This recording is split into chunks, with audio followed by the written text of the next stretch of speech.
mengerti apa yang Engkau inginkan dalam kehidupan kami. Terima kasih Bapak, di dalam nama Yesus kami serahkan semua ya Tuhan. Hanya dan kami percaya Tuhan, ketika firman Tuhan disampaikan, maka firman-Mu akan memberikan kehidupan. Amin. Karena roh firman-Mu adalah roh Yes. kebenaran. Amin. Dan kami Amin. percaya di mana ada kebenaran, di situ ada kemerdekaan. Amin. Terima kasih Bapak. Dalam nama Yesus. Dalam nama Yesus. Haleluya. Amin. Amin. Haleluya. Silakan hidup saudara.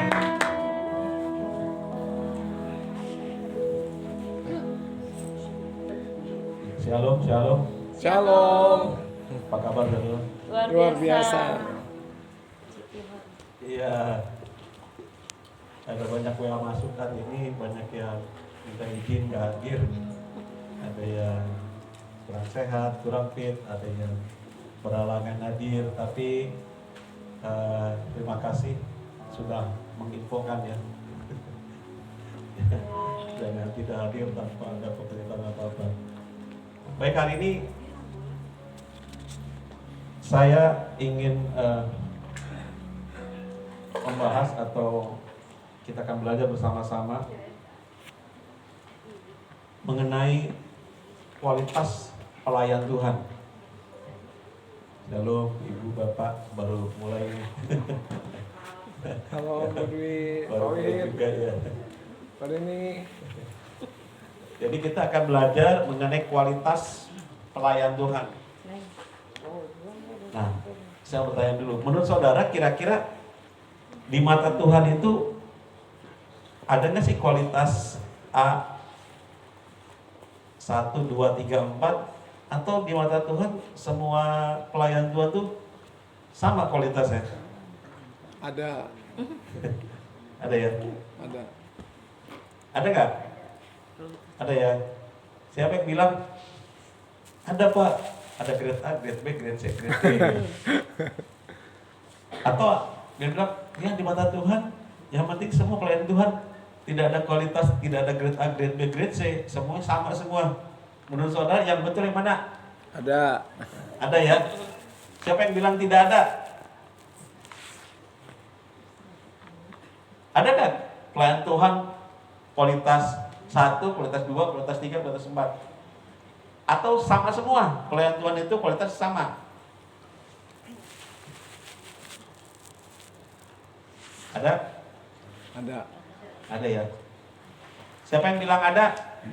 Ada. Siapa yang bilang nggak ada? Siapa yang terserah? Baru. Pak Pendeta ya. Oke, mari kita belajar soal firman Tuhan. Apakah betul di dalam Alkitab itu ada grade-nya? Pelayan Tuhan itu grade A, grade B, grade C, grade D ya. Apakah benar demikian? Ya, kalau kita memiliki pengertian yang salah, maka tindakan kita pasti salah. Maka kita harus back to Bible, kembali ke firman Tuhan. Apakah firman Tuhan menyatakan demikian? Apakah ada kualitas-kualitas di dalam pelayan Tuhan itu ya? Mari kita lihat di dalam 2 Timotius 2 ayat 20 sampai dengan ayat 21. 2 Timotius 2 ayat 20 sampai dengan ayat 21. Saya perhatikan.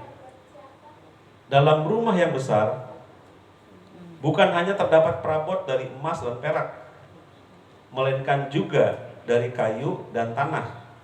Yang pertama dipakai untuk maksud yang mulia, dan yang terakhir untuk maksud yang kurang mulia. Jika seorang menyucikan dirinya dari hal-hal yang jahat, ia akan menjadi perabot rumah untuk maksud yang mulia. Ia dikuduskan, dipandang layak untuk dipakai tuannya, dan disediakan untuk setiap pekerjaannya yang mulia. Nah saudara, ternyata di dalam firman Tuhan itu ternyata ada kualitas loh. Ya. Ada kualitas kita sebagai pelayan Tuhan, sebagai alat tangan Tuhan, ada kualitas. Yang pertama itu kualitas emas ya. Ya ayat yang 20 coba. Ayat 20. Ya. Perabot dari emas ini grade A ya. dan perak mulai turun, kemudian kayu dan tanah. Saudara, ini di dalam sehari-hari aja, saya belum pernah lihat ada orang pakai kalung yang gandulnya itu dari tanah ya. Tanah. Saya belum pernah lihat tuh. Kebanyakan ya paling minimal itu apa? Tapi kayu ada ya, ornamen-ornamen ya. Ada sih. Tapi bentuknya nggak balok gitu loh. Ada juga dari minimal kalau perhiasan itu perak ya. Dan yang di atasnya adalah emas. Emas, perak, Kayu dan tanah. Kira-kira ingin menggambarkan apa sih? Kalau emas itu seperti apa? Pelayan Tuhan yang seperti emas. Bukan aswit ya. Bukan aswit. Kira-kira emas itu ingin menggambarkan apa? Pelayan Tuhan yang seperti emas ini. tahan uji. Tahan uji ya. Emas itu semakin dibakar, kotorannya semakin keluar, tapi semakin murni. Ya. Siapa pengen dibakar? Kayak. Apalagi kelebihan daripada emas ini? Mahal harganya ya. Bentuknya indah, mudah dibentuk ya. Tapi dia juga tahan benturan ya. Emas itu keras betul. Apalagi? Hah? Kemilau. Sinar, ya bersinar. Wow, silaumen gitu ya. Makanya ada ibu yang berjalan. Yang kedua tuh perak ya. Perak masih penting lah. Ada jual perhiasan dari perak yang itu Parev, saya suka lihat kalau ada. Tapi nggak ada perhiasan dari tanah gitu ya, nggak ada. Nah saudara, Tuhan ingin supaya kita memiliki pelayanan atau pelayan Tuhan yang berkualitas emas. Bagaimana caranya supaya kita bisa memiliki pelayanan yang bersifat emas? Saya percaya kita semua tentu ingin pelayanan kita itu kualitas emas. Dan kita pun pengen menjadi pelayan Tuhan, pelayan emas, bukan emas-emas. Tapi benar-benar pelayan emas gitu ya. Nah, ayat 21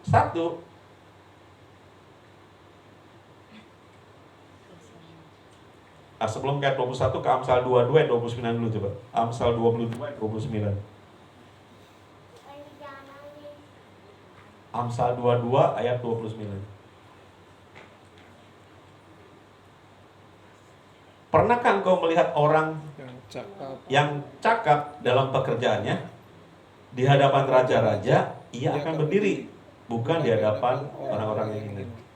Saudara, semakin kita cakap dalam pekerjaan kita, bukan cakep loh ya, cakap. Kalau semakin kita cakap dalam pekerjaan kita, maka kita berdirinya di hadapan raja-raja. Artinya ada suatu perbedaan saudara antara emas, perak, kayu dan tanah. Ada perbedaan. Sekarang bagaimana caranya supaya kita memiliki kualitas emas ya. Ayat 21. 2 Timotius 2 ayat 21. Ini yang akan kita bahas. Karena kita rindu kita memiliki pelayanan emas ya. Jika seorang menyucikan dirinya dari hal-hal yang jahat, ia akan menjadi perabot rumah untuk maksud yang mulia. Ia dikuduskan, dipandang layak untuk dipakai tuannya, dan disediakan untuk setiap pekerjaan yang mulia. Wow, luar biasa ya. Amin. Kalau kita jadi pelayan emas, saya percaya saudara, kalau kita semua pelayan emas, maka gereja ini juga pelayanannya adalah pelayanan emas. Kalau kita lihat ada hotel bintang 4, hotel bintang 5 ada nggak ya? Ada. Ada Bu ya? Hotel bintang Regina hotel bintang berapa? 4 ya? 4 plus ya, karena kabupaten ya. Nah, kalau nggak salah nggak boleh ada 5 ya, walaupun kualitasnya 5 Fasilitasnya. gitu. Apa bedanya saudara hotel bintang 4 Resinda dan hotel Melati yang nggak ada bintangnya? Pak, kan sama aja kan, kita ke hotel kan tidur, ya. Di sana tidur, di sini juga tidur, beda saudara. Fasilitas. Apa yang membedakan? Satu, fasilitas ya, beda. Kalau sudah duduk lupa berdiri. Empuk. Itu dulu ya. Iklan bangku apa dulu waktu masih kecil ya. Nah, kalau hotel, kita tahu ya, begitu masuk ke hotel Resinda itu beda kalau kita masuk ke hotel yang nggak ada bintangnya. Contoh lah, Hotel Bridge cukup bagus ya, sama Hotel Resinda ketika kita masuk tuh lain, suasana lain. Tidurnya juga sayang kalau tidur ya, karena kan mahal ya. Jadi mungkin begadang. Karena sayang tidur. Masa tidur gitu bangun udah pagi, harus check out lagi. Tapi apa membedakan mereka? Resepsionisnya beda, Iya, ya. servis. Customer service-nya beda, penerima tamunya semuanya beda, so. Pelayan-pelayannya tuh beda. So, jangankan hotel, kalau ke banknya so, terutama BCA ya, ramah-ramahnya bukan main tuh. Gak tau, saya jarang ke BCA sini. Kalau BCA Lipo sama BCA Surya Cipta saya sering ke sana. Saya sama bos saya hampir sama pendeknya. Jadi kadang-kadang si satpam nyangka saya tuh bosnya. Pas saya sana, oh Pak Oro, bos saya namanya Pak Oro. Oh, Pak Oro. Ya, saya kagum-kagum aja ya. Kapan lagi saya ribut bos? Kagum-kagum aja. Oh, pelayanannya luar biasa. So. Wah, langsung ke atas. Wah, itu apalagi di Motikarang itu mereka ramah-ramah gitu. Pelayan Tuhan. Pelayan BCA. Saya kadang berpikir, nggak tahu kalau banknya Meling ya. Saya belum pernah ke banknya tempat Meling ya. Nah, soalnya kalau saya berpikir gini, pelayan-pelayan di dunia aja itu ramahnya bukan main. Mereka menyambut nasabah tuh ramah. Kadang-kadang saya suka iri gitu ya. Ini di gereja harusnya lebih-lebih lagi gitu pelayan Tuhan itu. Nah, karena itu saudara, kita harus meningkatkan semua pelayan Tuhan itu kualitasnya, dari yang tanah, ayo meningkat jadi kayu, ayo meningkat jadi perak, ayo meningkat kita jadi emas. Kita harus memiliki suatu kerinduan, saya mau meningkat dalam Tuhan. Saya mau give the best untuk Tuhan. Giving my best. Kita memberikan apa yang terbaik yang kita bisa miliki. Nah, bagaimana caranya supaya kita bisa memiliki kualitas emas tadi? Dikatakan jika seorang menyucikan dirinya dari hal yang jahat. Seperti apa sih menyucikan diri dari hal yang jahat itu? Nah, Paulus menjelaskan lebih lanjut dari dalam ayat 22 sampai 26. Kita lihat. 2 Timotius 2 ayat 22 sampai 26. Coba kita akan bahas satu persatu, saudara. Apa yang Paulus syaratkan supaya kita menjadi pelayan-pelayan yang memiliki kualitas emas. Coba ada berapa ya, nanti saudara hitung ya. Dikatakan sebab itu jauhilah nafsu orang muda. 1 ya. Kejarlah keadilan, kesetiaan, kasih, dan damai bersama-sama dengan mereka yang berseru kepada Tuhan dengan hati murni. Ayat 23, hindarilah soal yang dicari-cari, yang bodoh dan tidak layak. Engkau tahu bahwa soal-soal itu menimbulkan pertengkaran. Sedangkan seorang hamba Tuhan tidak boleh bertengkar, tetapi harus ramah terhadap semua orang. Ia harus cakap, mengajar, sabar, dan dengan lemah lembut dapat menuntun orang yang suka melawan. Sebab mungkin Tuhan memberikan kesempatan kepada mereka untuk bertobat dan memimpin mereka sehingga mereka mengenal kebenaran. Dan dengan demikian mereka menjadi sadar kembali karena terlepas dari jerat iblis yang telah mengikat mereka pada kehendaknya. Nah, saudara, mari kita lihat satu persatu. Dan saya perhatikan dari satu, kalau saya catat ada 11 gitu. Nggak tahu ya, mungkin lebih atau kurang. Iya, 11. 11 ya, 1 sampai 11. Saudara, dari 1 sampai 11 yang membutuhkan intelek atau kecakapan dalam berpikir atau keahlian itu cuma 1, saudara. Mengajar. Apa coba itu? Lagi. Supaya cepat ya, cakap mengajar. Mengajar. Yang lain itu ternyata nggak membutuhkan kepintaran otak tuh. Kalau cakap mengajar, orang harus pintar dulu. Nah, maksudnya bukan pintar ya, harus tahu dulu baru dia bisa ngajar. Gimana kita mau ngajar apa yang kita nggak tahu? Cuma dari 1 sampai 11 yang membutuhkan keahlian itu cuma 1. Jadi untuk menjadi pelayan Tuhan yang berkualitas emas ada 1 sampai 11 syaratnya. Yang butuh keahlian itu cuma 1, so, cakap. Yang lain itu berhubungan dengan apa? Diri sendiri. Karakter, so. Karakter sendiri. Karakter ternyata 1 sampai 11, 10-nya itu berbicara mengenai karakter. 1 itu mengenai keahlian, cakap mengajar.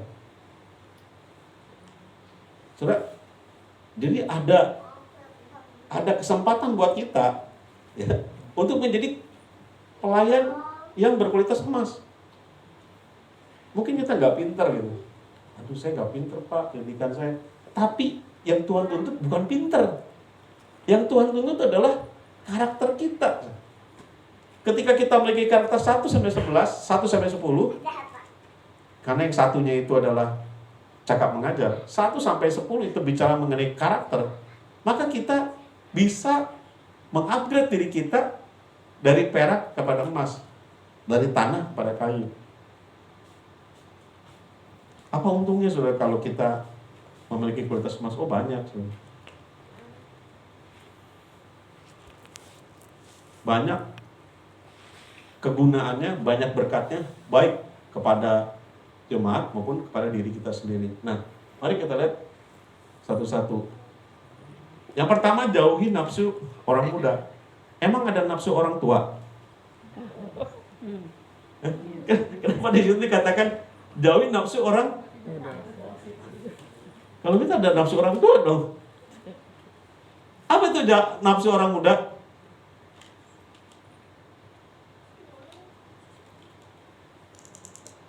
Apa Tanto yang sudah tidak muda lagi? Ih, siapa bilang pokoknya. Apa nafsu orang muda itu? Emosi. Emosi ya. Gampang emosi ya. Gampang marah ya. Karena mudi ya, mut-mutan gitu.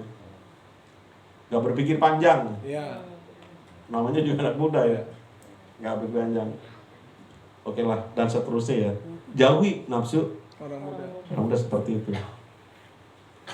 Kesenangan yang bersifat sementara. Pokoknya happy dulu. Nanti kesananya nggak tahu gimana. Itu nafsu orang muda. Yang kedua, keadilan. Coba kalau kita aplikasikan dalam kehidupan kita, dalam kehidupan pelayanan, apa maksudnya kita harus adil, memiliki keadilan, kejarlah keadilan. Apa keadilan itu dalam pelayanan? Tidak memandang muka mungkin Hasan.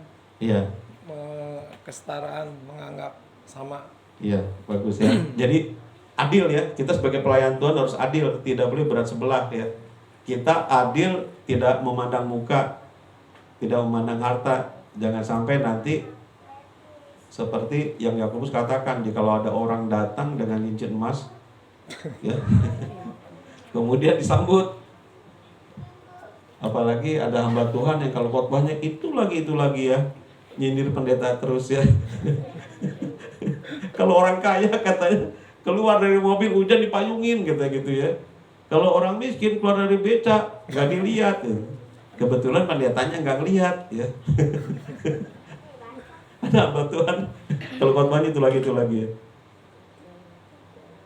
Tapi kita pelayan Tuhan ini dituntut seperti itu ya, harus adil kepada semua jemaat. Jangan memandang jemaat kaya, jemaat miskin, ya, kasta Brahma atau kasta emang itu India ya. Kita nggak ada kasta-kastaan. Yang Tuhan inginkan adalah kita memiliki sifat adil. Amin. Yang ketiga, kesetiaan. Pelayan Tuhan harus bersifat Setia. setia. Setia dimulai dari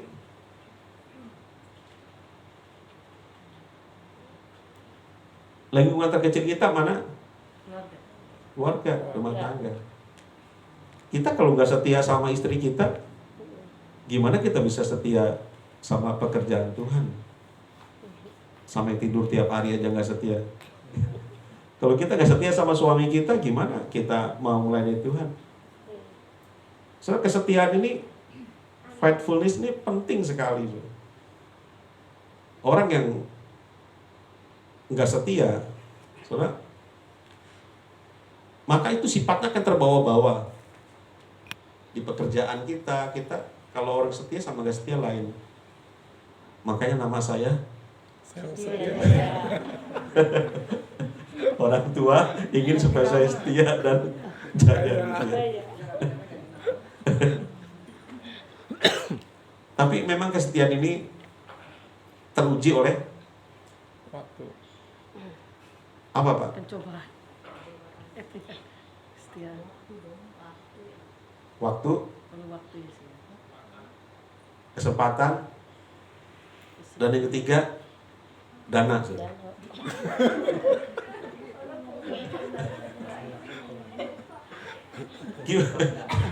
Gimana orang selingkuh nggak punya modal? Nggak mau. Mau pergi kemana harus ongkos naik lagi. Jadi ada kalau di kita ada 3 ta ya, harta, tahta, dan cinta ya, wanita atau pria. Kalau ternyata di barat juga ada ya. Mereka istilahnya 3G, 3G ya. 1 golden, 2 girl, cewek ya. Yang ketiga glory, kemuliaan.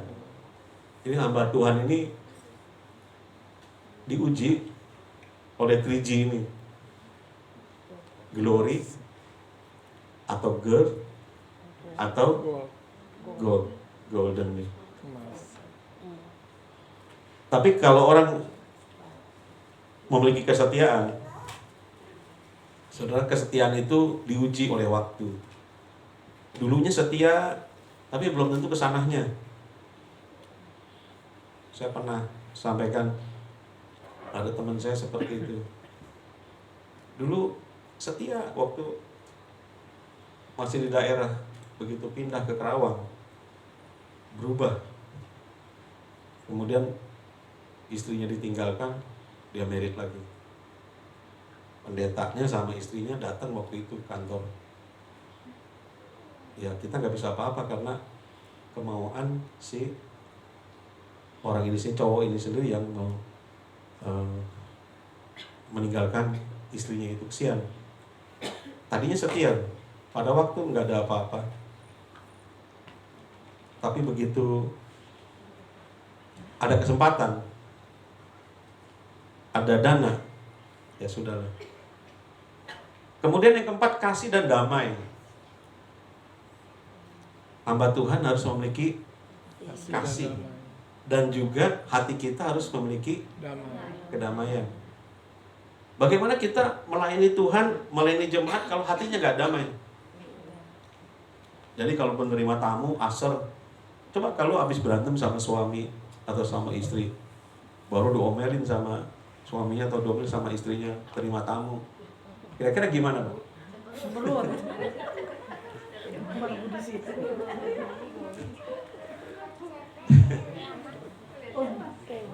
Dari budi sih. Jadi tolong, walaupun kita pakai masker ya, kalau tersenyum tuh orang tahu. Dari aura itu kelihatan gitu ya. Jangan cemberut. Jangan kita lihat nggak CS di bank atau di ini ketika mereka melayani gimana? Senyum. Senyum ya, dia berdiri dulu, ada yang bisa dibantu gitu. Iya. Kadang-kadang nama kita dihafalin ya, supaya akrab gitu ya. Oh ini. Nah, saudara, kita para pelayan Tuhan harus memiliki sifat yang ada kasih. Kalau kita memiliki kasih itu keluar dari hati kita, terpancar. Iya. Jadi ada sesuatu yang orang bisa merasakan. Ada kedamaian di hati kita. Dan juga kalau orang seperti itu lihat mukanya juga antusias ya, tatapannya antusias gitu ya. Jadi jangan tatapan kosong yang menatap cuma dengan tatapan kosong. Biasanya akhir bulan tuh. Kayaknya nggak semangat gitu ya. Jadi sebetulnya ketika kita berjabat tangan, alirkan urapan ya. Yes. Ya. Alirkan urapan. Iya. Salurkan, ada kuasa Tuhan. Jadi kalau kita lihat ada kuasa Tuhan, kita salurkan. Terpancar dari wajah kita, terpancar dari hati kita. Jadi nggak biasa-biasa aja. Ada sesuatu yang keluar dari hati kita, itu kasih dan damai. Amin. Yang kelima, hati yang murni. Hati yang murni itu apa? Murni nggak kotor ya. Hati yang murni nggak kotor, hati yang tulus. Nah, kalau pelayan Tuhan, kalau kita semua memiliki seperti ini, oh dahsyat. Gereja kita itu ketika para pelayan Tuhan memiliki pelayanan yang berkualitas emas, itu akan berbeda. Amin. Amin. Orang akan merasakan ada, karena pelayan Tuhan penuh dengan kedamaian ya. Hatinya tulus, hatinya murni. Maka suasananya pasti beda. Miliki hati yang murni, jangan memiliki sesuatu yang ada niat jahat atau hati yang gak benar, hati yang gak baik, hati yang kotor dan sebagainya. Hindari soal yang dicari-cari bodoh dan tidak layak. Kalau hal sepele, hal apa udah gak usah jangan hindari soal yang dicari-cari. Persoalan tuh jangan dicari-cari ya. Nggak dicarinya datang sendiri. Kenapa harus dicari-cari? Jadi hindari hal-hal yang dicari-cari, bodoh dan tidak layak. Pelayan Tuhan nggak boleh. Yang ketujuh, tidak boleh bertengkar. Akan merugikan banyak pihak ketika Soviet dan Ukraina perang terus. Iya. Eropa jadi korban. Sampai sekarang belum beres-beres. Ada yang mau damai, tapi ada juga negara Eropa NATO yang nggak ingin damai loh. Pengen itu mereka ribut terus nih Ukraina sama Soviet ini. Karena mungkin ketika ribut gitu ada keuntungan yang diperoleh dari negara barat, salah satu negara barat ini. Nah, kita jangan sampai memberikan celah, kesempatan untuk ada yang bertengkar.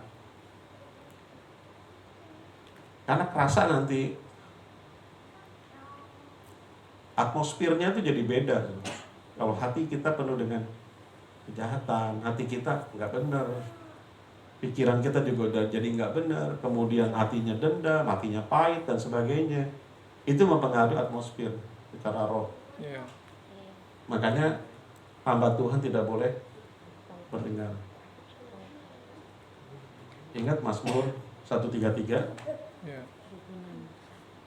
Ketika kita hidup rukun, kesanalah diperintahkan berkat-berkat dicurahkan. Gimana kalau ribut terus? Sama dengan gereja. Kalau gereja ribut terus, gimana berkat-berkat Tuhan dicurahkan kepada gereja? Padahal kalau gereja diberkati, jemaat diberkati. Amin. Tapi kalau gereja nggak diberkati, yang di dalamnya juga terhalang. Coba kalau semuanya memiliki pelayanan emas, oh dahsyat. Kita melayani dengan luar biasa, melayani dengan Amin, amin. baik. Amin. Amin. Wah itu berkat-berkat dicurahkan. Amin. Yang ke-8, harus ramah. Ramah itu, coba kalau saudara duduk di sebelah saudara ada yang belum kenal, salamin dong. Ya. Siapa namanya, kita ngobrol, sebagainya. Terutama para pengerja atau diaken ya. Jangan ngobrolnya sama yang itu lagi ya. Kalau misalkan doa, jangan ngobrol sama kohengki lagi. Ya, selain kohengki, ada ngobrol yang lain gitu ya. Kalau doa. Atau para diaken ya, jangan ngobrol coba dia sama diaken lagi, coba ajak ngomong dong, ajak ngomong. Minggu lalu ada yang ngajak ngomong. Ngajak ngomong siapa coba? yang pengerja, ada nggak ngajak ngomong sama jemaat yang saya lihat jarang ya. Padahal itu adalah sesuatu yang menjadi daya tarik. Oh, ramah-ramah loh di sana. Di sana orangnya baik-baik. Tapi kalau orangnya jutek-jutek coba, itu khotbah belum selesai, dia udah punya keputusan besok gua nggak mau datang lagi. Iya. Dia merasa nggak disambut, dia merasa asing gitu, apalagi nggak ada temennya. Jadi orang ke gereja itu ngelihat, kalau berdasarkan survei, Rick Warren pernah mengatakan orang ke gereja itu yang pertama, kenapa sih ke gereja itu? Dia nggak ngelihat khotbahnya bagus atau enggak. Yang pertama dia lihat ada teman gua nggak di sini nih. Itu menurut survei. Terus yang kedua dia feel at home nggak? Merasa diterima nggak? Orangnya baik-baik apa enggak? Khotbah itu kesekiannya. Tapi yang penting dia merasa ini rumahku gitu. Ini orang ini saudara-saudaraku. Sabar, baik, ramah. Makanya jangan jutek-jutek. Semua ramah ya. Saya lihat Teddy ramah. Sabar Macam gitu ya. Jadi ya. Mau ya nyamperin orang gitu ya. Itu bagus. Coba belajarlah seperti itu. Kalau kita semua belajar seperti itu, nggak pandangnya siapa sebelah kita, kita ngomong. Masalahnya saya datang siang mulu. Saya pengen datang pagi gitu ya, nyapa, ngomong sama jemaat tuh buat saya tuh sesuatu yang luar biasa gitu. Aduh, enak ya, maksudnya bisa nyapa mereka gimana keadaan, bagaimana ini. Tapi yang menyenangkan buat saya gitu. Nah, miliki soal sikap seperti itu, ada suatu keramahan yang enggak dibuat-buat, tapi kita memang mengasihi mereka. Seperti itu. Jadi jangan sibuk sendiri atau kita tidak peduli dengan yang lain. Coba miliki keramahan. Yang ke-9, cakap mengajar. Enggak semua orang sih memang cakap mengajar, tapi ini alangkah baiknya kalau ada seperti ini. Karena kita bisa memultiplikasikan. Yang ke-10, sabar. Pelayan Tuhan harus sabar. Kalau nggak sabar, susah sebenarnya. Namanya juga pelayan. Pernah nggak lihat kalau kita makan di restoran, kemudian si pelayannya kan bawa catatan gitu ya. Saya suka perhatiin, masih lihat-lihat lama gitu ya, tapi si pelayan tuh nggak ngomel, cepetan dong gitu, enggak kan? Dia dengan sabarnya, dia mau tungguin, ada lagi. Padahal lama juga ini. Udah pesen nih, oh nggak jadi deh, nggak jadi, pindah lagi menunya. Tapi si pelayan tuh dengan sabar, dia tungguin. Soalnya orang dunia ngerti how to service. Bagaimana kita menservis, bagaimana kita memberikan pelayanan. Kadang-kadang kita sebagai anak-anak Tuhan nggak sabaran ya. Milikilah sifat yang sabar, baik di gereja. Saya di gereja sabar Pak, kalau di kantor nggak sabar, sama aja. Miliki sifat yang sabar itu sangat penting sekali loh. Karena kita berhadapan dengan orang. Yang 11 menuntun orang yang suka melawan dengan lemah lembut. Jadi kadang ada orang yang suka melawan, tapi jangan dibalas lagi dengan ngelawan lagi. Kita para pelayan Tuhan harus memiliki hati yang mau menuntun mereka yang suka melawan itu dengan hati yang lemah lembut. Amin. Nah, sampai sini saudara ada pertanyaan? Apakah ada hal yang sulit dari 1 sampai dengan 11 ini menurut saudara? Apa yang sulit? Ada yang sulit untuk dilaksanakan? Hah? Oke, itu kalian ya. Kalau soal karakter, bagaimana dengan soal karakter? Ada yang sulit nggak sebetulnya? Ada yang terlalu nggak, mintanya ini terlalu tinggi nih standarnya? Ada nggak seperti ini? Itu Nggak ada aja ya? sih, Pastor, itu aja apa? Lemah lembut. Memimpin lemah lembut, dapat menuntun orang yang suka melawan. Nah, itu dia. Biasanya kalau kita cuek. Iya. Menuntun orang, ya menuntun orang yang suka melawan dengan lemah lembut. Ya, justru itu karena itu milikilah kasih dalam diri kita. Kasih itu apa? Sabar, Sabar, Kasih itu pertama itu sabar. murah rendah hati. hati, lemah lembut. Jadi kalau kita memiliki kasih, ya memiliki kasih, maka pelayanan kita tuh nggak dibuat-buat itu, dengan Iya. sendirinya akan mengalir ya dalam diri kita, karena ada kasih Tuhan dalam diri kita. Ada lagi saudara yang kelihatannya susah? Jangan dulu. Jangan dulu itu. Itu mau nggak ada. Apa?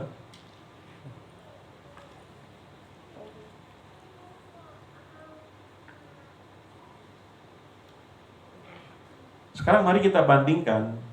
Jadi tadi mengenai kualitas dalam pelayanan ya. Satu ada, grade pertama apa? Emas, Yang kedua, perak, yang ketiga, kayu, yang keempat, Tanah. Oke. Coba kualitas pelayanan kita akan menentukan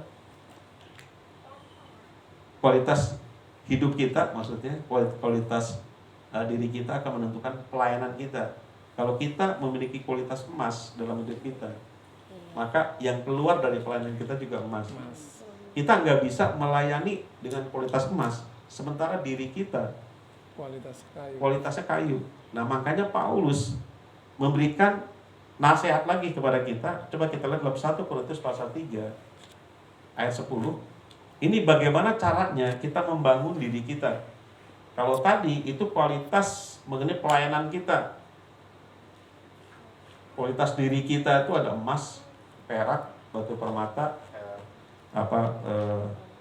kayu dan tanah. Nah sekarang kita lihat 1 Korintus pasal 3 10 sampai ayat 15.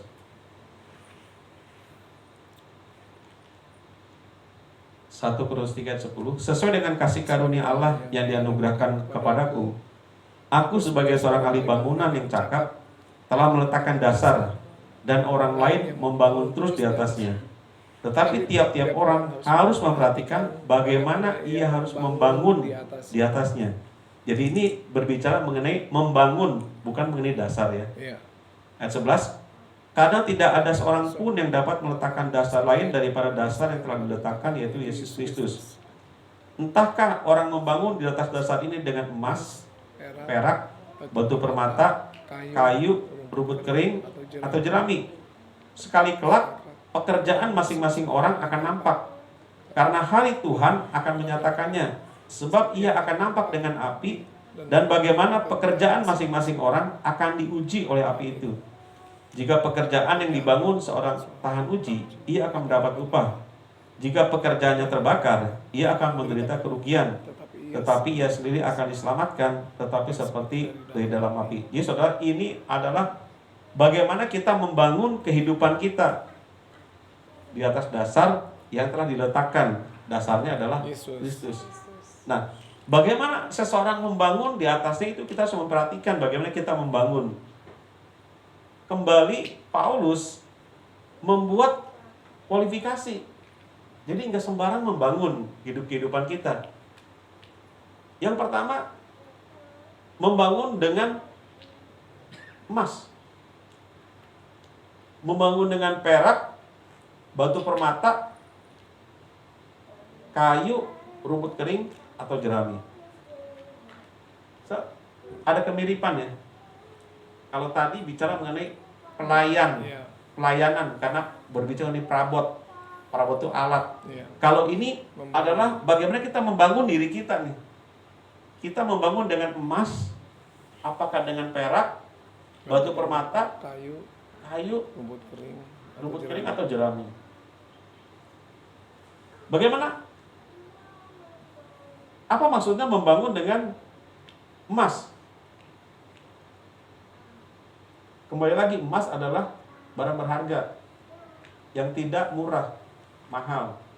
Ada harga yang harus dibayar.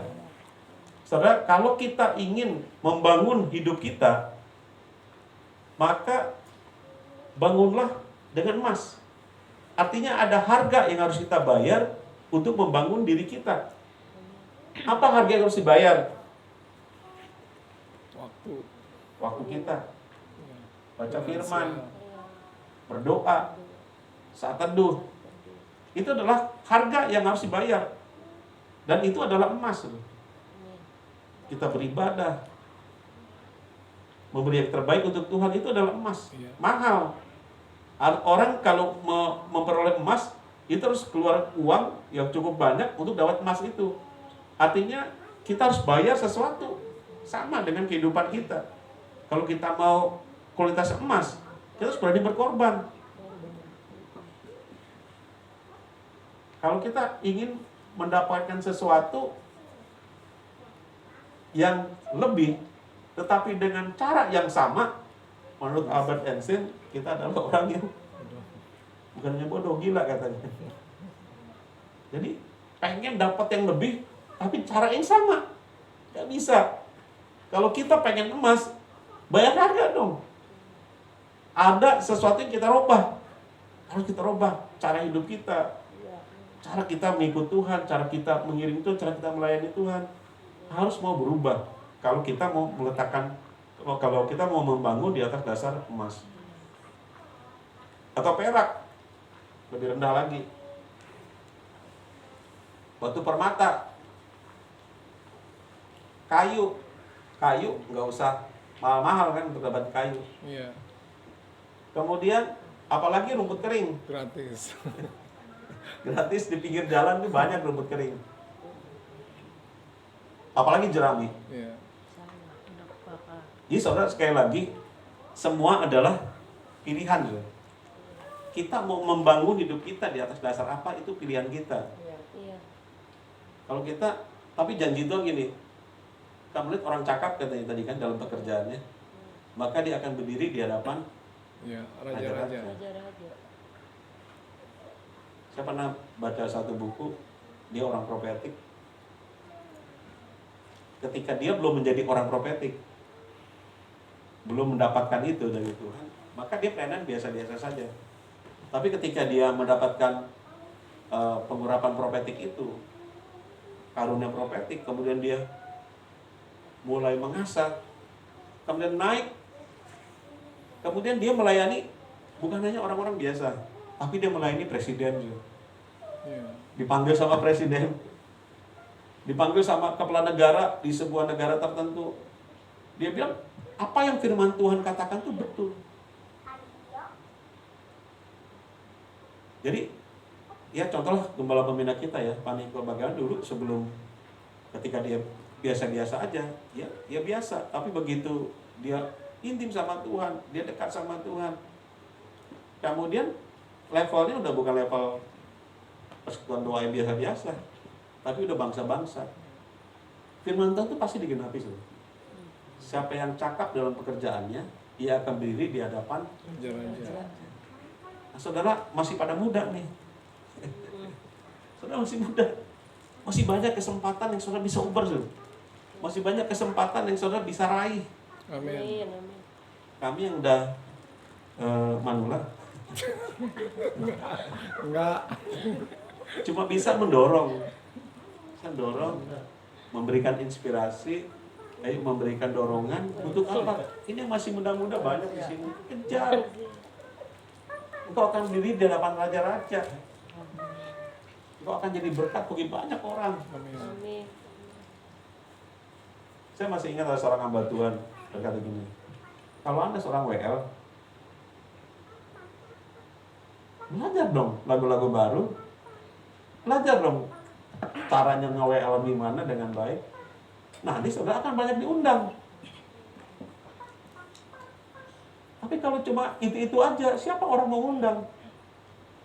Sama saudara, kita sebagai pembicara. Sebagai pembicara, ya upgrade dong diri kita. Kalau kita update diri kita, ada banyak orang undang. Saya tahu Maron Bolung yang waktu lalu pernah ke sini. Itu 1 tahun ke depan tuh udah penuh. Waktu kita minta, waktu makan kami minta kapan bisanya? Tahun depan sudah. Bulan kapan tuh? Juni tahun depan. Penuh. Kenapa dia bisa begitu, saudara? Karena dia upgrade dirinya, dia asah dirinya, dia belajar, bentuk kesehatian, wah enak, diundang kemana-mana, ya upgrade dong. Jadi kita semuanya sama sebagai pelayan Tuhan, ayo punya keinginan untuk maju gitu, punya keinginan untuk kita, saya pengen emas nih, bukan Mas Joko, boleh saya singgung ya. Tapi ada sesuatu yang rancangan Tuhan atas hidup kita tuh, soalnya rancangan masa depan yang penuh dengan pengharapan. Percaya itu, pegang janji Tuhan. Kalau Tuhan sudah berjanji, nggak mungkin. Soalnya ingat Elisa itu dia minta double porsi urapannya Elia. Iya. Ya. Nah, soalnya menurut catatan, Elia ini ada 16 mujizat yang dilakukan. Jadi ke double porsinya berapa? 32. 32. Tapi begitu Elisa mati dia, baru 31 dulu. Satunya belum. Karena janji, dia minta double porsi kan. Dan Elia berkata, kalau kamu bisa melihat aku, kamu akan dapat itu. Janji Tuhan berarti kan double porsi. Tapi apakah Tuhan lalai dengan janjinya? Tapi dia udah mati. Enggak, saudara. Saudara ingat ceritanya? Begitu Elisa mati, kemudian ada orang bawa orang mati, kemudian dikuburin, ditaruh di mayatnya Elisa. Kena tulangnya Elisa. Orang mayatnya itu, yang orang mati itu, ketika ditaruh di tempatnya Elisa, si orang mati itu bangkit lagi. Hebat gitu. Mujizat terjadi. Padahal apa, saudara? Udah mati. Tapi karena Tuhan udah janji ada double porsi. Itu kena tubuhnya Elisa, kena jenazahnya Elisa, bangkit lagi orang Elisa tetap mati. Karena Tuhan tidak mau berhutang. Genap 32. 32. Dahsyat, saudara. Kalau Tuhan udah janji, dahsyat. Nah, janji Tuhan untuk kita, ini adalah masa depan kita yang penuh dengan Harapan. Pak, tapi semua pada naik, Pak. Gimana harapan? Saudara, memang ojo dibanding-banding ke.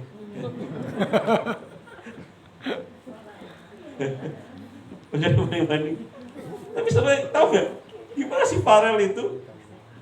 Prayoga itu, Prayogo ya. Karena di Jawa Prayogo ya. Dari tukang ngamen, tiba-tiba sekarang jadi orang luar biasa.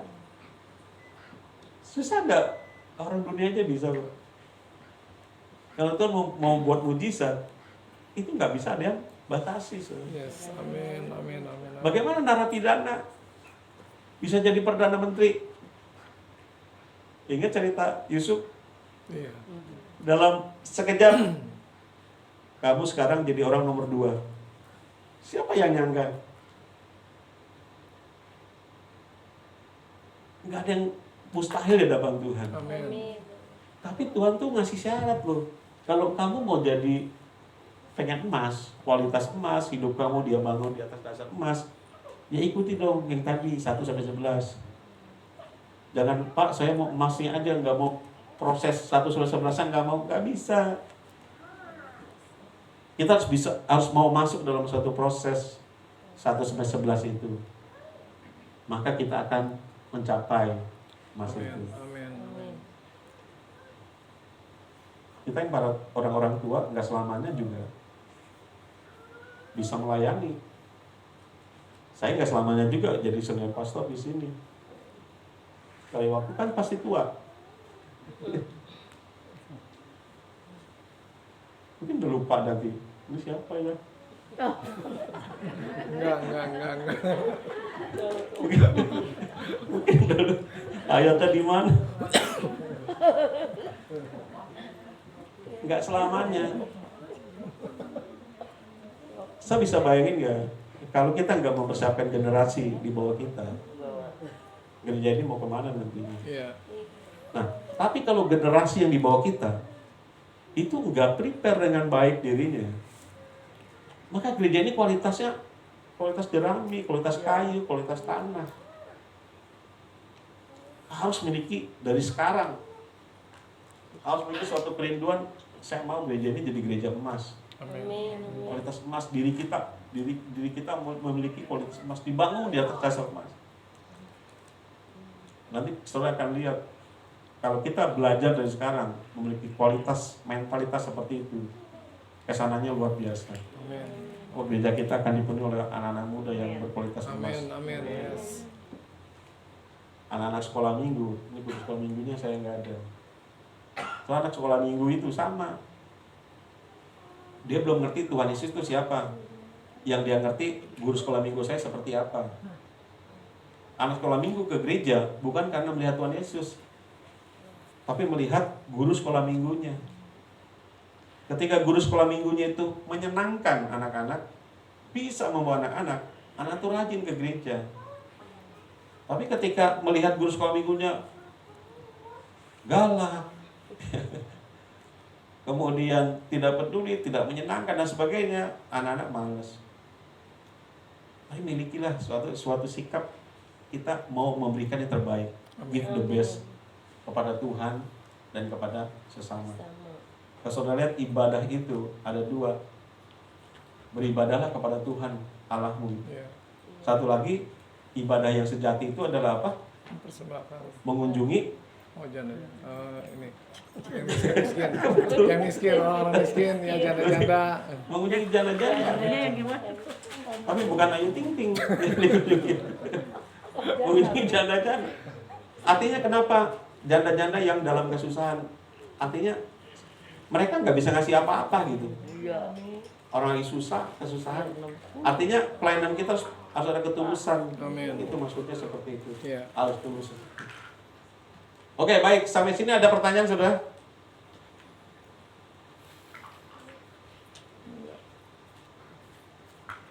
Miliki sikap hati yang mau jadi emas. Miliki sikap hati yang mau menjadi berkat bagi orang banyak. Orang datang ke sini jauh-jauh ingin mendapatkan sesuatu dari Tuhan. Nah, Tuhan tidak serta-merta memberikan dari atas, tetapi Dia memberikannya melalui kita sebagai saluran. Kalau kitanya mampet, nggak bisa menyalurkan, saudara. Makanya kitanya mesti terbuka, biar jadi saluran terbuka. Amin. Berkat Allah Amin. turun Yes, melalui amin. kita sampai kepada orang, turun melalui kita sampai kepada orang.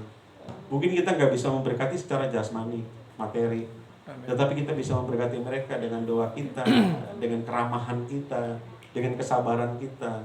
Itu kita bisa memberkati jemaat. Oke, ada pertanyaan atau ada yang ingin memberikan atau sharing sesuatu mengenai apa yang kita bahas? Silakan. Ada? Ya, Pak Teddy. Ya. Dari apa yang disampaikan Pak Sam sangat-sangat luar biasa malam hari ini. Saya harap kita semua sepakat bahwa kita merindukan pelayanan kita sesuai dengan apa yang Tuhan kehendaki. Toh yang kita kerjakan ini pada akhirnya menguntungkan buat kita juga. Sehingga ketika apa yang kita bangun di atas dasar Kristus itu suatu saat tahan uji dan tidak terbakar.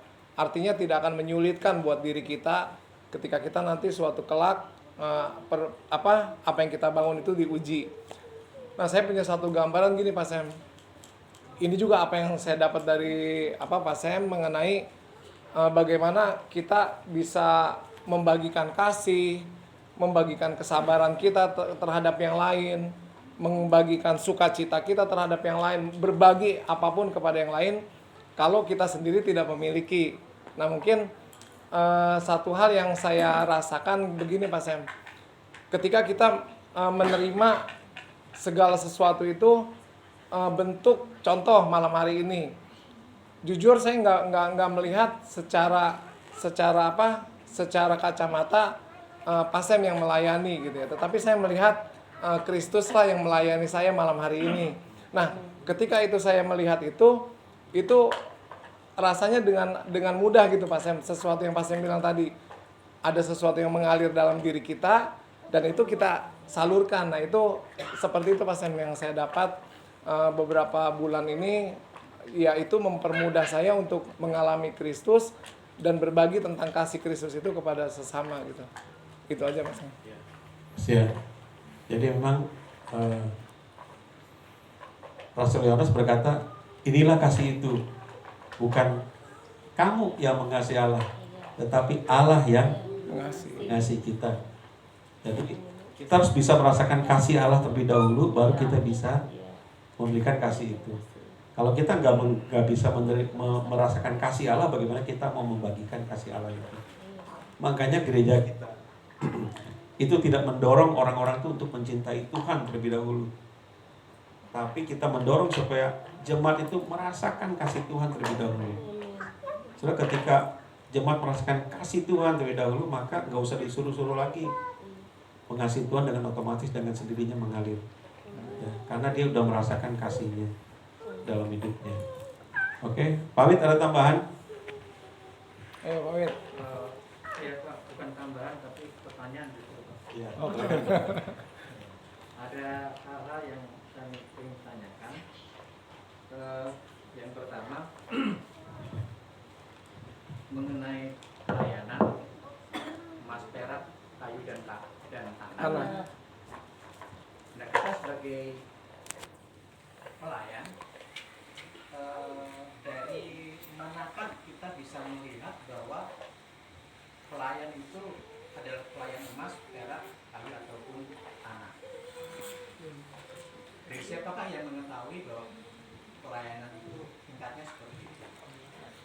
Kemudian yang kedua,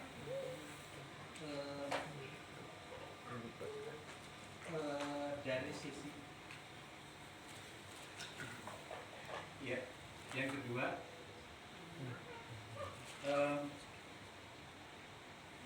kalau dilihat atau ditarik ke dalam layanan kita sekarang ini, dihubungkan dengan ayat yang ke-21. Jadi ini ada dua, maksudnya gini Pak. Ini ada dua hal yang dipakai di dalam pelayanan. Hal yang emas dan perak, dan kayu dan tanah. Yang saya tanyakan, apakah Pak Sam melihat pelayan-pelayan di sini dengan kualitas keempat tadi Pak? Nah, kalau dihubungkan dengan ayat 21, saya bacakan sebagian. Jika seorang menyucikan dirinya dari hal yang jahat, ia akan menjadi perabot rumah untuk maksud yang mulia. Ia dikuduskan, dipandang layak untuk dipakai cuannya dan seterusnya. Nah ini hanya satu sisi aja Pak yang dibicarakan, yang tentunya yang emas dan perak ini akan dipakai. Nah yang kayu dan tanah ini belum dijelaskan di sini Pak. Apakah mau dipakai, apakah mau diproses, atau mau dibuang? Terima kasih Pak. Upgrade. Ini pertanyaannya sulit. Dan yang kedua, jadi jangan sampai nanti dikira menghakimi nih. Tapi menarik ya pertanyaannya. Kalau gitu yang tanah sama kayu itu dipakai nggak? Saya mau tanya, di rumah Bapak ada ulekan nggak Pak? Ada Karena nggak peduli. Ada nggak Bu? dari batu. Jalan ke dapur Ibu dulu. Ada, kalau kita bikin sambal ya, bikin sambal itu terbuat dari emas perak atau dari batu atau tanah? Batu tanah ya. Tapi kan masih ada gunanya juga. Ya. Masih ada gunanya juga, paling tidak bisa kepake, tapi maksudnya itu cuma buat ulekan Pak, gitu ya. Betul kan? Jadi artinya gini, ini lebih kepada kualitas sih, bukan pengertian. Bisa gini ya, Alan nih, OB kita, OB kan, tapi dia bisa memiliki kualitas emas kalau bersih nyapunya, ya Alan ya. Toilet selalu bersih, selalu wangi. Iya. Semua ruang sekolah minggu selalu bersih. Dia melakukan di dalam levelnya itu, di dalam emas, ya. pekerjaannya, tapi dia lakukan dengan segenap hati dia, itu emas. Kualitas emas. Dibanding sama pembicara atau WL atau pemain musik. Wah keren gitu ya. Tapi asal-asalan. Jadi WL gak ada persiapan. Lagunya seingatnya, nggak doa dulu, menyapa. Ini bukan WL di sini, nun jauh di sana. Seingatnya lagu apa ya? Gampang aja dah. Nggak doa, nggak ini, nggak. Jadi kualitas itu apakah emas, perak? Bukan dalam kalau pengertian saya ya. Karena di mata Tuhan kan katanya sama. Yang kita terima tamu sambil khotbah, upahnya kan sama katanya gitu kan Pak. Iya. Ya. Tapi kualitasnya beda gitu. Dalam levelnya. Kalau yang kayu atau tanah ya melayani sih ya, tapi ya gitu-gitu. Tapi ketika dia jadi emas, seperti yang saya bilang tadi, orang profetik itu dia melayani raja-raja Pak. Ini karena dia bayar harga. Bayar harga. Nah, kita pun sama. Di mana kita berada, pada posisi apapun kita, ayo bayar harga jadi emas. Pelayanan yang berkualitas emas. Karena itu bangun kehidupan kita pakai emas. Amin. Bayar sih kita, ini sih bangun harus pagi saat teduh doa. Tapi itu harga yang harus kita bayar gitu. Sama pelayan-pelayan Tuhan di sini. Kalau mau emas sifatnya bayar harga. Kita nggak bisa mendapatkan hasil yang lebih dengan cara yang sama. Ingat Albert Einstein berkata, hanya orang gila katanya yang mengharapkan hasil lebih dengan cara yang sama. Albert Einstein yang berkata demikian. Nah kita juga sama. Kita nggak mau bermimpi untuk mendapatkan sesuatu tanpa kita melalui proses lah, sabar, rendah hati yang tulus, suka menuntut orang dengan lemah lembut dan sebagainya. Ya. Nah, sekarang apakah saya melihat di tempat kita ini gimana? Di mana-mana selalu ada 4 kualitas. Di mana-mana Pak, di mana-mana selalu ada yang orang yang sungguh-sungguh, setengah sungguh-sungguh, enggak sungguh-sungguh. Selalu ada Pak. Di mana sebagai apapun, di mana gereja manapun sama. Cuman kalau gereja-gereja yang udah kualitas emas, gereja-gereja kualitas emas, ini mereka penyaringannya itu betul-betul luar biasa. Nggak bisa ngikuti, silakan mundur. Tapi kalau kita kan dengan penuh kasih karunia, Pak. Dan kesabaran. Dan kita sabar. Ayo kita maju bersama, kita tunggu bersama. Ayo kita sama-sama. Itu kita mau seperti itu. Ya. Nah, jadi pertanyaan, apakah melihat seperti apa? Di mana-mana ada sih.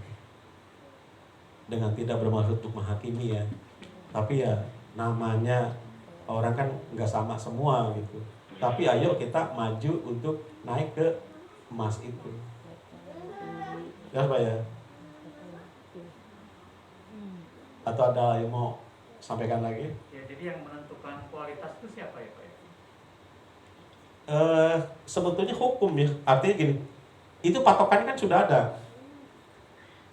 Barang siapa menyucikan dirinya dari yang jahat, syaratnya itu loh 1 sampai dengan 11. Sebetulnya kita bisa berkaca. Saya ini udah kualitas emas belum ya? Iya. Pelayanan saya ini tahan uji nggak? Kalau ada orang ngomongin saya cepat marah nggak sih? Saya orangnya sabar nggak? Saya orangnya tulus hati nggak? Hati saya kotor apa hati saya murni? Sebetulnya kita yang lebih tahu sih posisi kita ini ada di mana gitu. Atau kita sebetulnya di hati kita marah, cuman kita bisa tersenyum. Tapi pulang ke rumah marah-marahin istri gitu ya. Apa seperti itu kita gitu. Atau kita orangnya pendendam.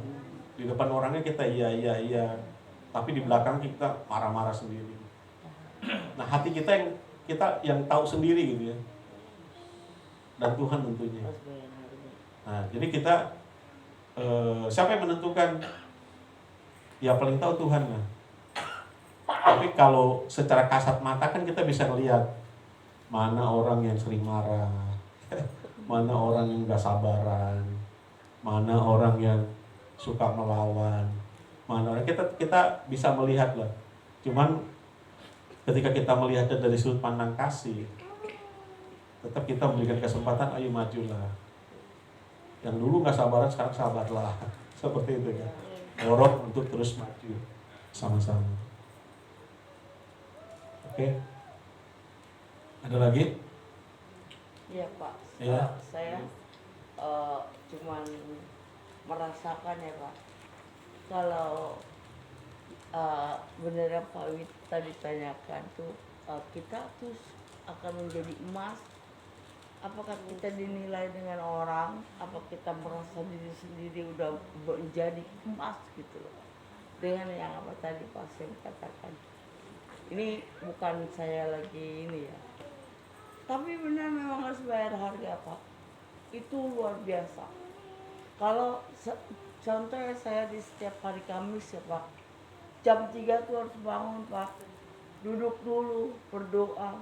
Sampai nggak terasa terkadang karena saya butuh itu tuntunan dari Roh ya Pak. Saya memang perlu itu. Jadi kadang jam 4 saya udah bangun, jam 5 saya paling terus 1 jam itu saya keluar Pak, beresin bangku kan sedikit tuh Pak, 40 itu bangku yang itu dari atas ke bawah, 1 bayar harga ya, 2 40 sendiri Pak, ngepel. Padahal saya ngantuk, badan saya itu kayaknya udah aduh remuk Tuhan. Maka tadi datang bilang, mami kemerungut aja, capek gitu ya, tinggal duduk. Nah di sini bukan berarti saya ingin memberitahu saya emas, bukan. Memang bayar harga itu dan kita sendiri yang mengetahui apakah kita udah berubah apa belum. Dan saya melihat semuanya itu apa yang dikatakan Pak Sim itu betul sekali, karena diri kita lah yang tahu dan Tuhan. Karena Pak Sam juga nggak akan tahu keberadaan sehari-harinya orang-orang di sini gitu. Jadi saya sangat udah dikonfirmasi, memang saya itu harus bayar harga. Kedua ya, itu sulit sekali untuk mengunci lidah Pak. Jadi setelah saya diproses lewat anak-anak saya, keluarga dan semua, itu membuktikan satu, oh Tuhan, saya udah kayaknya udah nggak bisa diapain orang, dibully, diapain, dihina, udah nggak bisa ngapa-ngapain. Yang satu saya kerjakan sekarang ya itu bayar harga semuanya, dari kedalaman, dari apa ya, semua deh. Jadi tenaga Pak, kosel kamar mandi yang baru di depan tuh kan bukan kecil, kamar mandinya buat jemaat sendiri Pak. Setiap hari Kamis saya ya jemaat datang, kita mesti tampil senyum. Puji Tuhan, dari semuanya itu apa yang Bapak katakan tadi sangat mengkonfirmasi dengan adanya Teddy, dengan mantu saya udah duduk di UMAS. Puji Tuhan. Jadi saya juga terbawa ke sini, saya sampai menetapkan stay di sini kan juga ada hambanya Pak Widodo menguatkan saya gitu ya. Jadi saya lama-lama tenang teduh di sini, apa yang Bapak katakan harus ramah. Nah gitu. Jadi saya mau semua ini, saya bahagia malam ini terkonfirmasi semuanya. Amin. Tuhan beri tepuk tangan ya. Puji Tuhan. Ya, puji Tuhan ya. Ya seperti Guru di PS5 katakan, semua terserah padamu.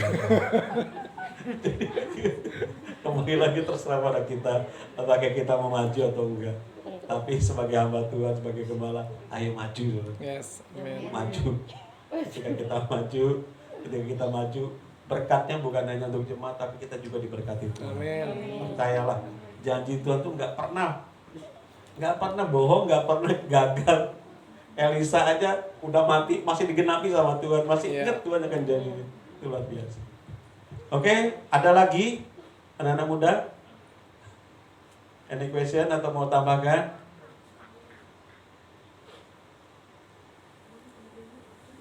Cukup?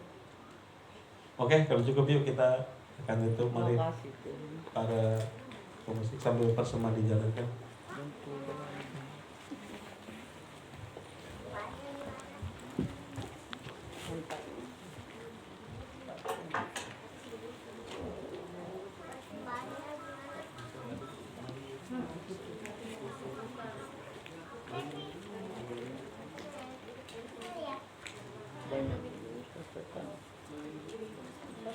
Banyak satukan. Yuk bangkit berdiri, kita bangkit berdiri. Kita mau mengiring Tuhan seumur hidup kita. Kita mau melayani Tuhan seumur hidup kita. Selagi ada kesempatan, mengiring Tuhan.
Miliki suatu kerinduan untuk kita menjadi bejananya Tuhan.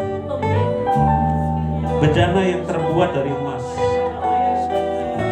pandang layak untuk maksud-maksud yang mulia. Di hadapan raja-raja Engkau akan berdiri.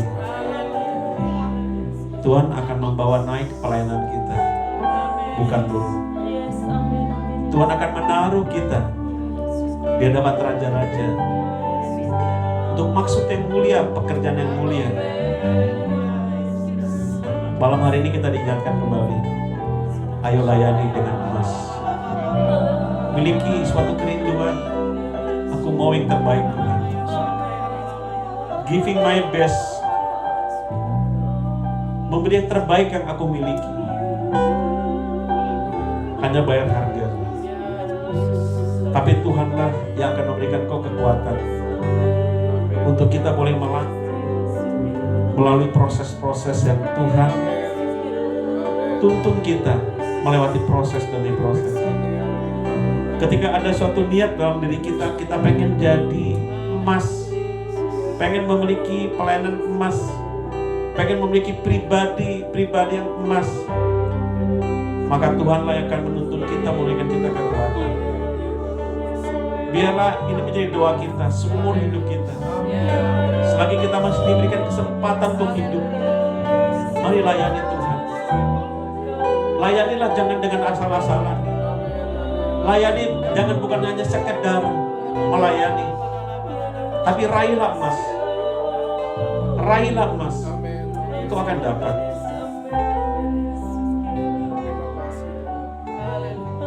Mari kita kasih lagi pujian.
Terima kasih Bapak. Sungguh pengurapan Tuhan dahsyat luar biasa malam hari ini bagi setiap kami. Tuhan, kami percaya apa yang disampaikan oleh Bapak Gembala kami, Bapak Sen Setia Jaya, itu akan terimpartasi buat kami semua. Kami tidak akan melayani Tuhan secara asal-asalan, tetapi dengan kesepenuhan hati kami ya Tuhan. Karena kami mendapatkan segala sesuatu daripada Tuhan, mendapatkan yang baik daripada Tuhan, mendapatkan pengurapan yang baik daripada Tuhan, mendapatkan kemampuan yang baik daripada Tuhan. Kami akan mengerjakannya dengan baik, bukan kuat gagah kami ya Tuhan, karena roh Allah yang ada dalam setiap kehidupan kami. Terima kasih Bapak, terima kasih. Saat ini Tuhan, kami buka hati kami Tuhan, kami terima ya Tuhan. Kau yang sudah melayani kami Tuhan, Kau yang sudah menentukan kami untuk kami menjadi pelayan-pelayan emas di dalam pelayanan kami ya Tuhan. Kau yang menginginkannya bagi setiap kami Bapak. Maka keinginan Tuhan akan terlaksana dalam kehidupan kami. Terima kasih Bapak. Kami akan menjadi berkat Tuhan dimanapun kami berada, di keluarga kami ya Tuhan, di gereja di mana kami bergereja Tuhan, di tempat kami bekerja Tuhan. Apapun yang kami lakukan, apapun yang kami kerjakan, mengalirkan berkat berkat Tuhan. Terima kasih Bapak, terima kasih. Kau sudah menyatakan kami Tuhan, kami adalah anak-anak di dalam pelayanan emas ya Tuhan. Kami akan nyatakan kehidupan kami Tuhan. Kami akan lakukan apa yang menjadi bagian kami ya Tuhan, yaitu melayani sesama kami ya Tuhan, dengan lebih baik lagi ya Tuhan, dengan pertolongan daripada Tuhan. Terima kasih Bapak, terima kasih. Malam hari ini Bapak, kami berdoa buat saudara-saudara kami yang datang Tuhan. Mereka yang datang Tuhan mengharapkan jawaban daripada Tuhan. Mereka akan mendapatkan jawaban malam hari ini ya Bapak. Mereka yang sakit telah disembuhkan oleh Tuhan. Bilur-bilur Yesus yang menyembuhkan mereka. Mereka yang dalam pergumulan ya Tuhan. Tuhan yang membuat jalan yang tidak ada jalan, Tuhan buat menjadi ada jalan bagi mereka. Kami percaya Tuhan, pengharapan kami teguh di dalam Tuhan. Karena ada kuat yang kuasa daripada Tuhan ada dalam kehidupan setiap kami. Terima kasih Bapak, kami yang lemah sudah dikuatkan Tuhan.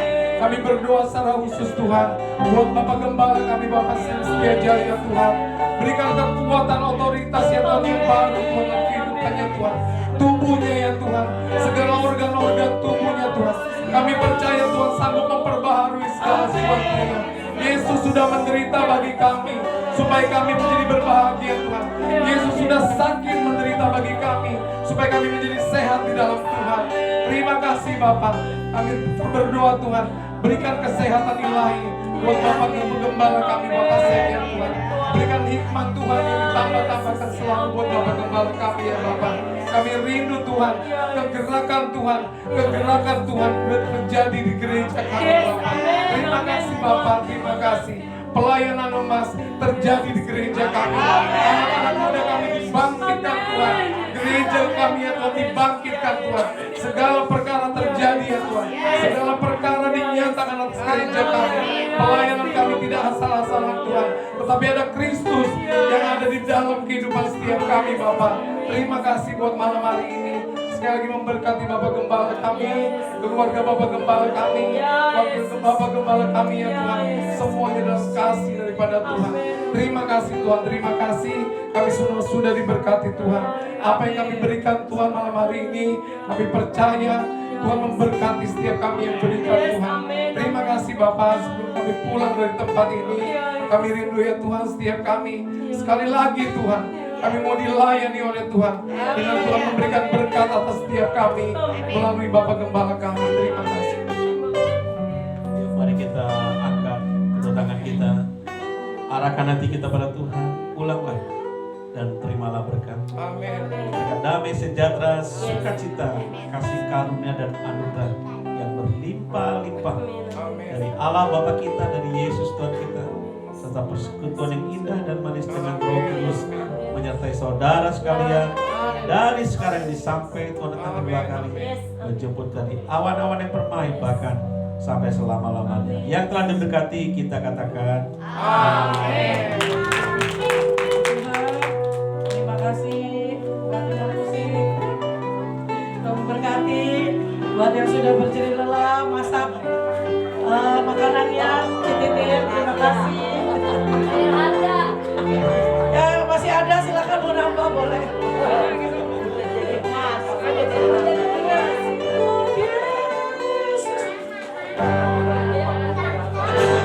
Ada yang lain.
Tuan, satu tuan.